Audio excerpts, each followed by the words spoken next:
Hello and welcome to the 2023 MGA Championship Preview Show presented by Dewars. I'm your host, Jack Milewski. Last year featured an array of incredible finishes, world-class venues, and deserving winners. A Met Open champion was crowned at Bethpage Black, one of the most famed public courses in the world. Baltusrol's lower course provided not one, but two memorable finishes in both the Ike and Carter Cup. Brad Tilley took the MGA golf scene by storm with 4 wins, including triumph at the Met Amateur and the newest MGA championship, the Farrell. To cap the season, the MGA did something it hadn't in over 30 years, storming back to defeat the Ligue de Paris and claim the 2022 French-American Challenge at Quaker Ridge. And yet that just scratches the surface as to what made the MGA's 125th anniversary season so special. With new faces and old sprinkled across the tops of leaderboards throughout the season, as we turn a key eye to the upcoming season, I'm joined now by Chris Gaffney, Director of Championships at the MGA. And Chris, before we dive into 2023, and there's plenty to cover there, just looking back at the 125th and the 2022 season as a whole, what stuck out from your perspective? Coming into the year, I think we were all looking, especially at this preview show, at being the year of Tilley. Starting the year at Baltusrol, heading over to Fenway, going to Bethpage Black, all 3 majors at Tillinghast golf courses. And then really for the theme to kind of organically present itself on the player side with Brad Tilley winning multiple championships, ultimately capturing his first Player of the Year award. Another really special season. And as we look forward and we look back at the same time, I think the biggest thing to highlight is just that member club support that we continue to see for our championships. Another great lineup of special venues to follow up last year, and really we couldn't do what we do without the support of our member clubs constantly opening the doors to their world-class facilities for us to run these championships. As we heard a couple times last year, 125 years gone, and it's been a tremendous 125. Looking forward to the next 125. That starts this year in 2023, and I think you said it best. The support of the member clubs is one of, if not the main reasons why the MGA can do what they do. And one of the reasons why the MGA can provide world-class championships is because of world-class venues. We're going to get into a lot more of those soon, but 2022, we had some great courses on the list as well. Oh, absolutely. And you see kind of the sneak preview for what we'll talk about later on with the U.S. Mid-Am. We were at 2 sites that are going to host the national championship this year with Fenway and Sleepy Hollow. And then same goes for Baltusrol. They're going to host the KPMG Women's Championship. So 3 of our sites from 2022 will all play host to a major national amateur championship and a major women's championship in the upcoming 2023 season. Well, Chris, without further ado, let's dive into the 2023 championship schedule, starting with the junior events, and the top junior event, arguably the Carter Cup, which is usually hosted by Baltusrol. We're heading back there. What can you tell us more about just this event in general? The Carter Cup is really unique for us, being an invitational. You can earn invites throughout the year in various ways. And then also it's a memorial event for Michael Carter, who is a junior club champion at Baltusrol. We have a really nice dinner, a lot of great speakers there at the conclusion of play. So a lot going on besides just 36 great holes at a great venue. Sponsor MetLife, who is attached to these next 2 championships. The Met Junior at Echo Lake, Tyler Lee, who is the Junior Player of the Year, was the runner-up last year, and we've seen a theme of runners-up winning this event in the following season.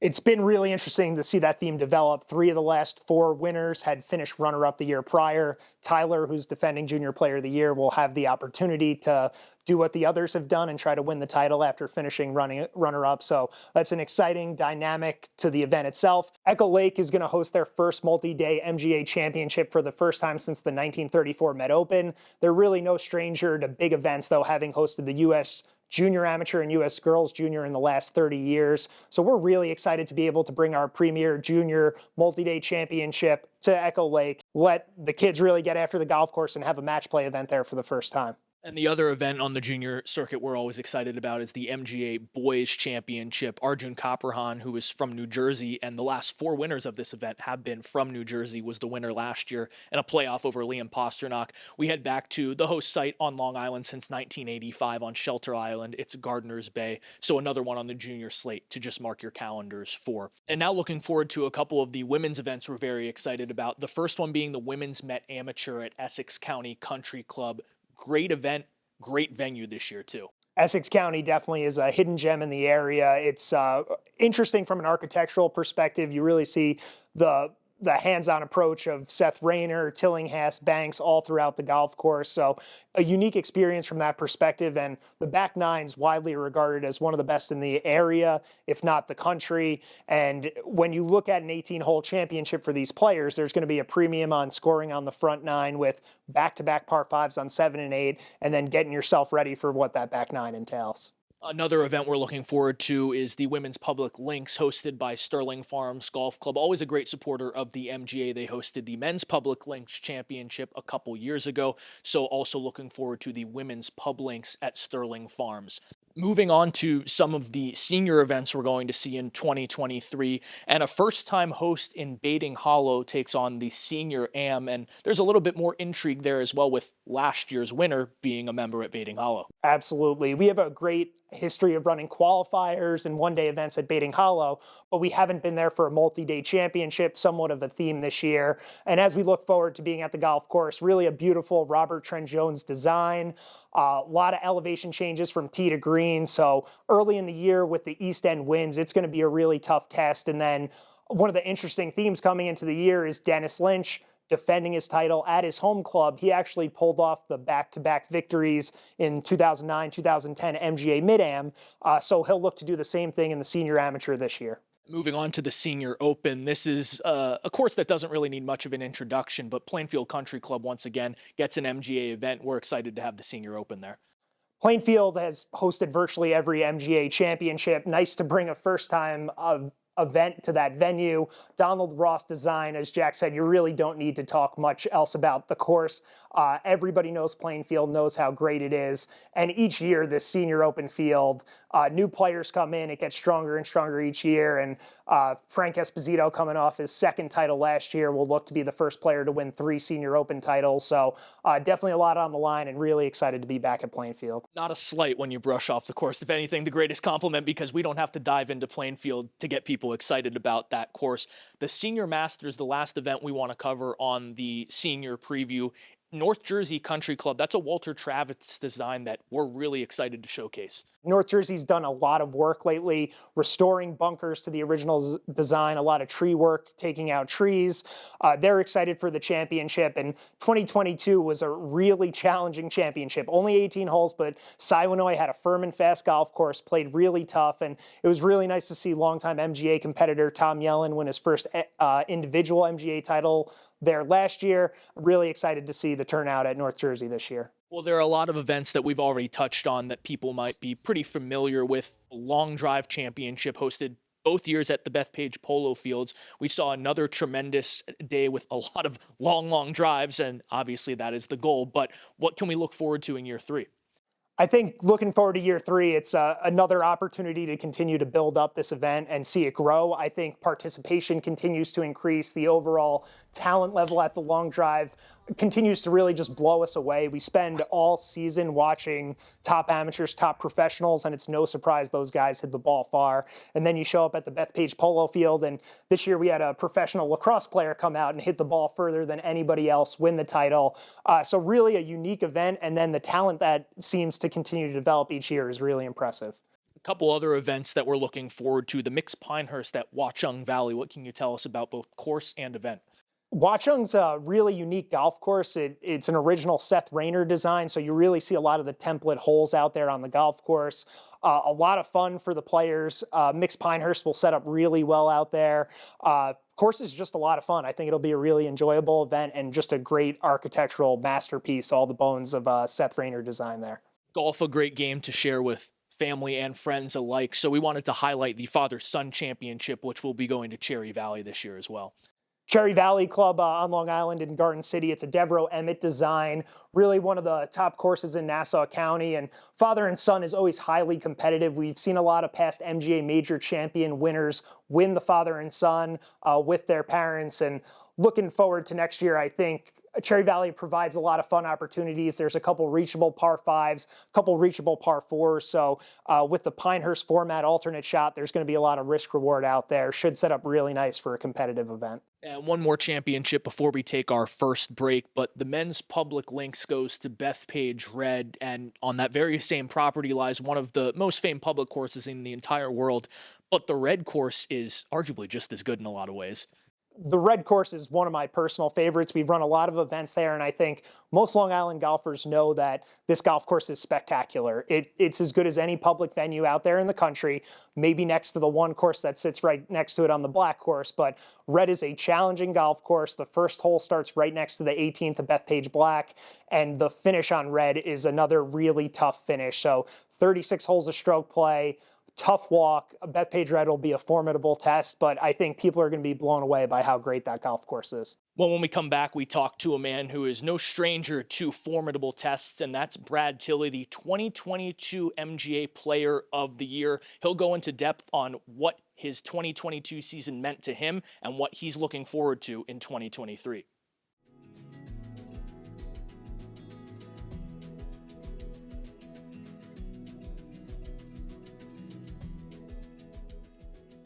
And welcome back to the 2023 MGA Championship Preview Show presented by Dewar, now joined by the 2022 MGA Player of the Year, Brad Tilley. Brad, thanks for joining us here. And when talking about championships, obviously you had plenty of success last year. Before we dive into 2023, I just want to revisit your season last year and the Player of the Year. What did that mean to you?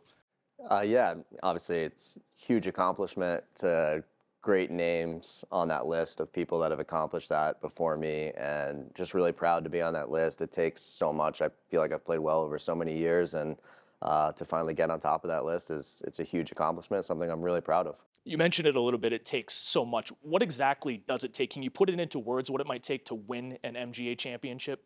To win an MGA championship, yeah, I mean, you're battling a tough course setup, and a great field of players. So that's already a mountain to climb. And then just the fact of trying to win anything. It's so tough to win any event. And when it's one of those ones that you circle on the calendar that's a big event, it becomes even harder. And anyone that's won one, they know the feeling, and it's really tough. You don't get a lot of those wins, so they're really special.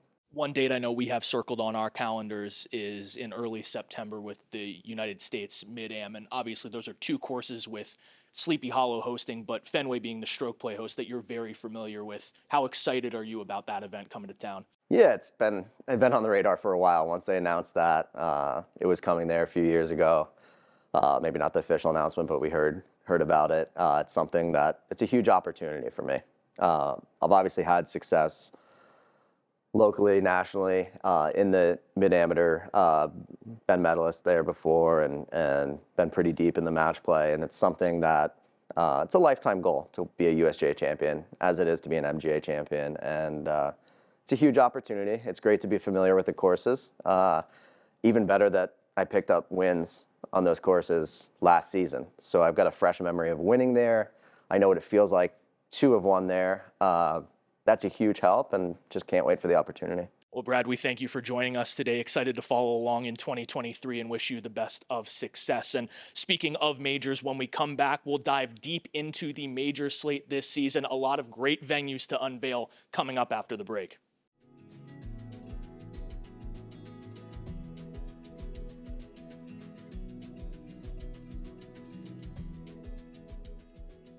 And we welcome you back to the 2023 MGA Championship Preview Show presented by Dewar here at Winged Foot Golf Club, joined once again by Chris Gaffney. As we look forward to major season here at the MGA, we're excited to unveil the three venues for the Ike, the Met-Am, and the Met Open. But before we do that, a couple other events on the radar, one being the Farrell, which hosts a senior division, a Mid-Am division, and a women's division. It was a first-year event last year at the Stanwich Club, and just excited to have that back on the calendar. In its inaugural playing, we saw three deserving champions be the first to add their names to the Farrell Trophy. There was Ed Gipstein in the senior division, Catherine McAvoy in the women's Mid-Am division, and then Brad Tilley in the men's Mid-Am division. And the MGA is just excited to continue to work with the Stanwich Club to host this national invitational and welcome competitors back to the Witch this fall.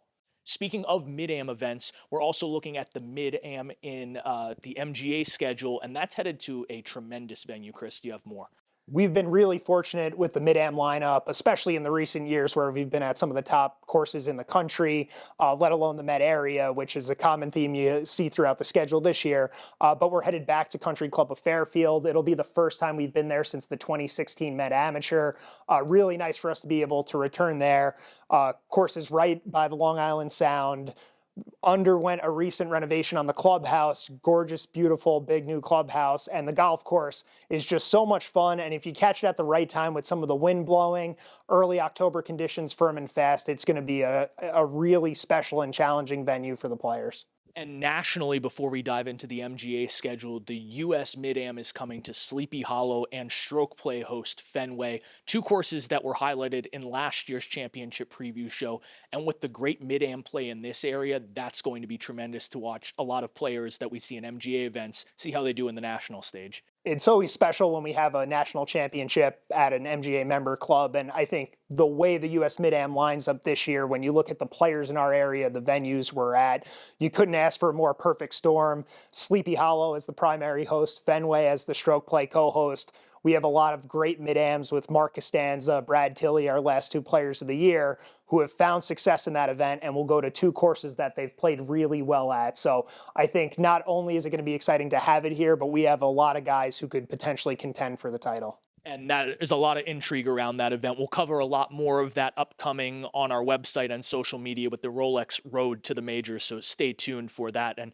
now as we get into major season, I alluded to that earlier, we dive into the first major of the season, the Ike. It comes to Brooklawn. Chris, what can you tell us about Brooklawn, which is a great venue, but also the Ike itself?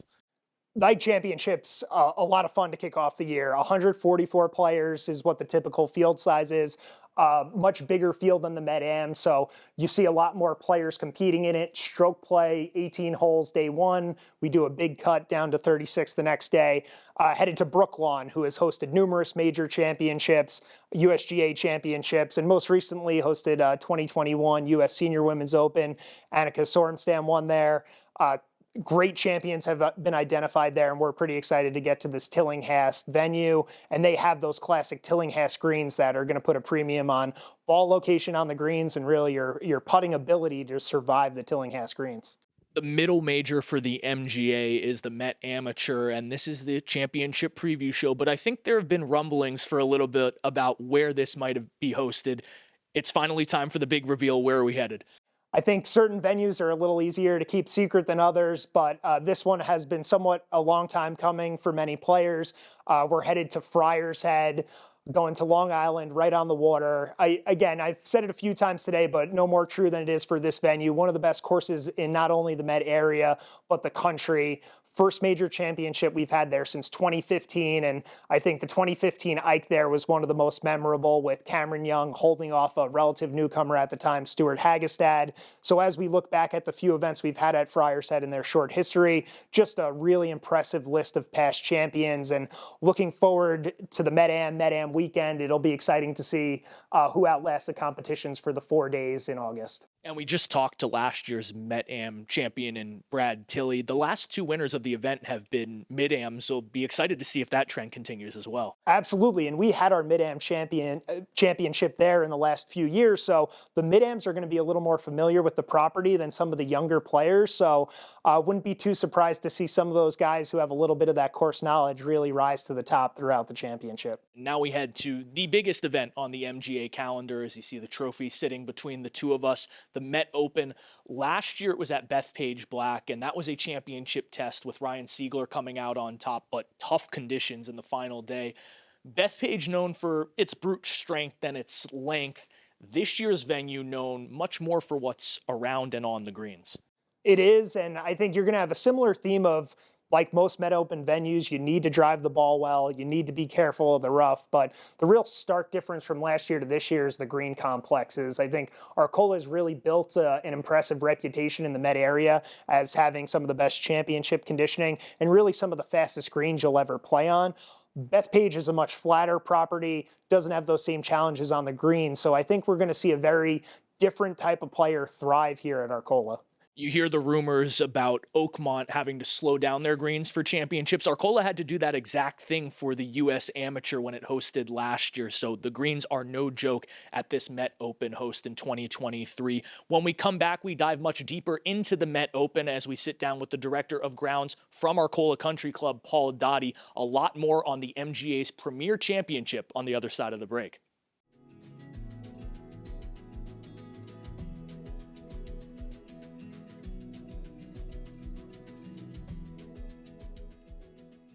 And we welcome you back into the 2023 MGA Championship preview show presented by Dewars. Now joined by Director of Grounds from Arcola Country Club, Paul Dotti. And Paul, thanks for taking the time to join us today. Arcola, the host of the Met Open in 2023. And when the club found out that they were going to be the host of the Met Open, what was the emotion like around that? Yeah, we were really excited to hear we were asked to host the Met Open. As a club, you've arrived when you host an event like this. This is going to be the biggest event we'll host as a club in our history. Actually, we were hosting the Carey Cup at the time on the final day of match play when we got word that we were going to be hosting the 2023 Met Open, so we couldn't be happier.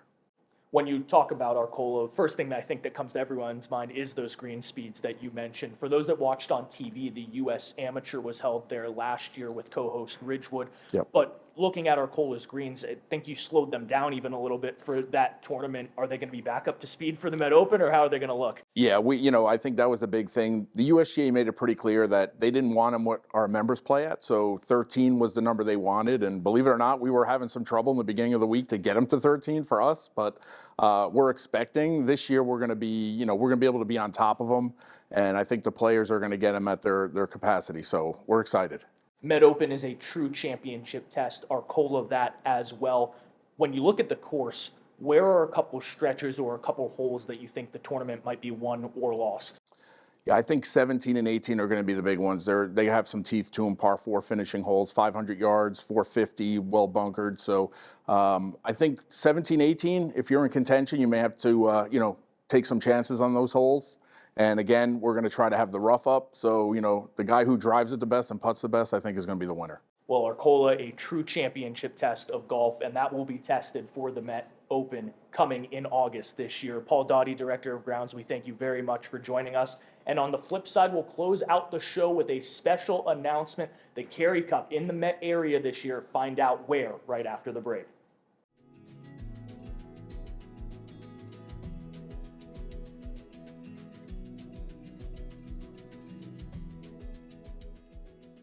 And welcome back to the 2023 MGA Championship Preview Show presented by Dewars here at Winged Foot. Once again joined by Chris Gaffney. A big thank you to Paul Dotti, the Director of Grounds at Arcola Country Club, the host of the Met Open. Very excited for that championship, and also very excited to close out the show by shifting gears a little bit to the Carey Cup, which will once again make its way to the Met area. Last time it was in the Met area, it was at Arcola. That was an exciting finish, and the MGA retained it a couple years ago in Ireland with a dramatic finish.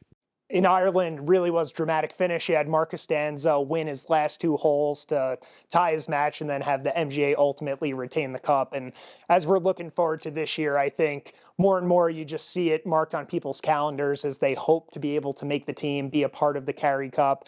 Being on these Ryder Cup style international teams are always special, and the venues we go to add even more to what this event is. And we saw a tremendous international victory to close out last season at Quaker Ridge, defeating the Ligue de Paris for the first time in over 30 years in the French-American Challenge. Without further ado, you mentioned great venues that usually host these international matches. Where are we headed in 2023 for the Carey Cup? We have a pretty good venue lined up, and it's no coincidence that we're here at Winged Foot. We will be coming to Winged Foot Golf Club in October to conduct the Carey Cup. So really coming on the heels of the USGA announcing the 2028 US Open here at Winged Foot, really excited to be able to follow that up with an announcement that we'll be running our international team matches and closing out the season at Winged Foot Golf Club. The history is tremendous at Winged Foot, but what makes this such a great championship venue? When you look around the property, you just can't go wrong anywhere. It's a great test from tee to green. And then when you get to the greens, you see some of the best work that Tillinghast has ever done on any golf course. They've spent so much time in the last 10 years really restoring these golf courses to what they once were. And the product is just unbelievable. And then when you start to think about a match play venue in October, it is going to be a fun test of golf out here at Wingfoot. No doubt an exciting way to close out the year. And there you have it. Another exciting MGA season is right around the corner. A huge thank you to Brad Tilley and Paul Dotti for joining us. And of course, thank you to Chris for running point with me. And a thank you one more time to both our hosts here at Wingfoot Golf Club and the presenting sponsor of this show, Dewars. To all who've tuned in tonight, we thank you for checking in, and we can't wait to share more of our 2023 schedule in the near future. For everyone here at the MGA, I'm Jack Milewski. So long and good night. We'll see you on the first tee this spring.